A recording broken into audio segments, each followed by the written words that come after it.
You're told to chase it from the moment you're born. Be successful. Make money.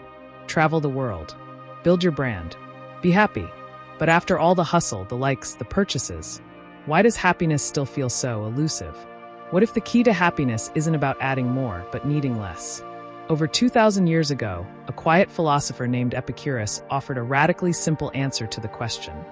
What does it mean to live well? And today, in a world overwhelmed with excess and anxiety, his ancient wisdom might just be what we need more than ever. Welcome to Unfolding Journey, the channel where we explore timeless wisdom and how it still speaks to our lives today. Each episode is a deep dive into philosophy, meaning, and what it means to live a good life in a chaotic world. If that sounds like your kind of journey, you're in the right place.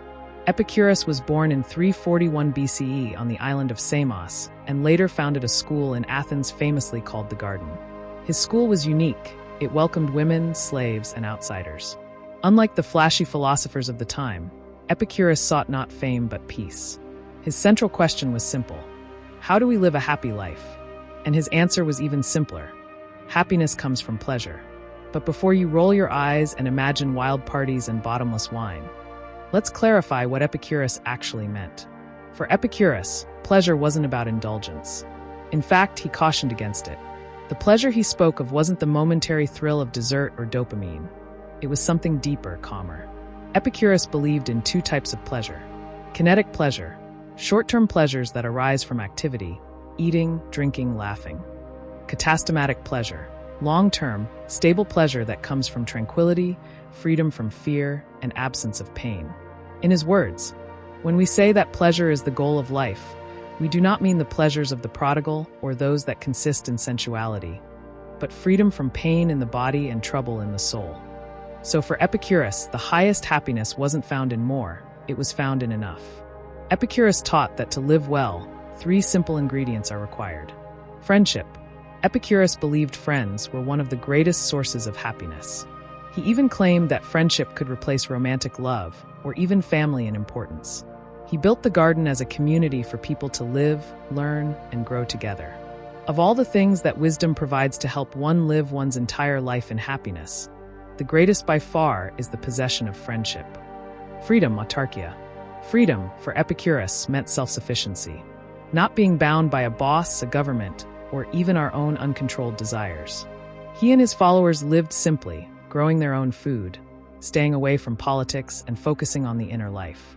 Philosophical reflection. Epicurus believed philosophy should heal the soul, not confuse it. He urged people to reflect on their lives, their desires, and to live in accordance with nature, not society's expectations. He asked, "What do I truly need to be happy?" and then stripped away everything else. Epicurus famously divided desires into three types. Natural and necessary, like food, shelter, rest. Natural but unnecessary, like luxury foods or comfort items. Vain and empty, like wealth, power, fame. Most of modern life revolves around vain desires. Social status, social media validation, material accumulation. Epicurus warned that these desires are infinite. You can never have enough money, attention, or power, and chasing them only leads to anxiety. True happiness, he said, is found when we learn to desire less, not more. Two major obstacles stand in the way of happiness: fear of the gods and fear of death. Epicurus tackled both. On the gods, Epicurus wasn't an atheist. He believed in gods, but saw them as perfect, peaceful beings who didn't interfere in human affairs. They were role models, not punishers. So he taught, stop living in fear of divine wrath. It's wasted anxiety. On death, Epicurus' most famous line on death is this: death is nothing to us.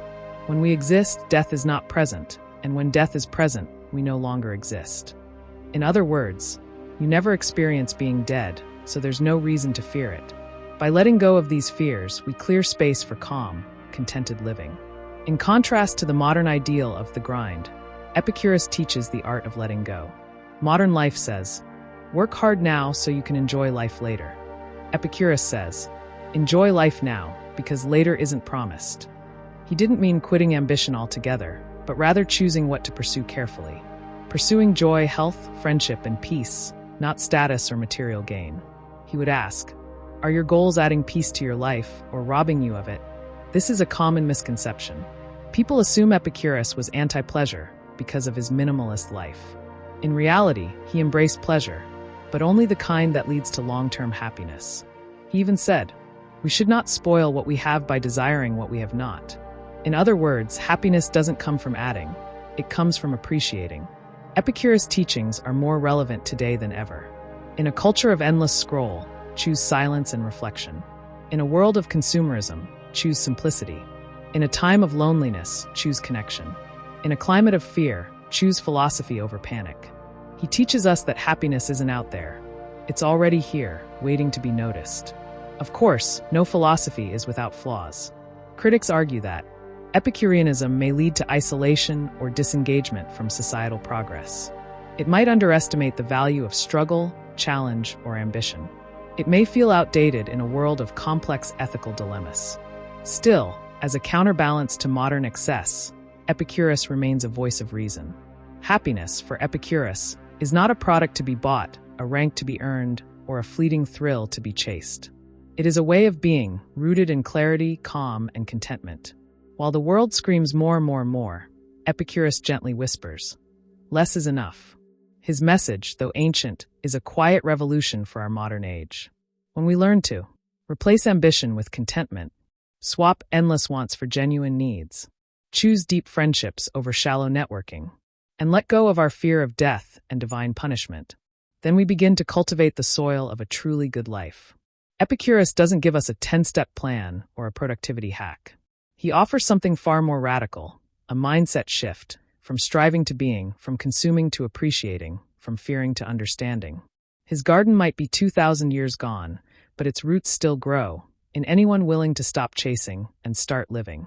If Epicurus' ideas made you pause, reflect, or feel a little lighter inside, you're not alone. These timeless insights remind us that a better life doesn't always mean a bigger one. So if you're on a journey to understand happiness, meaning, and how to live wisely, subscribe to Unfolding Journey. We explore the deep stuff, the ancient stuff, the real stuff. Hit that bell icon to never miss an episode. And remember, live simply, think deeply, unfold your journey.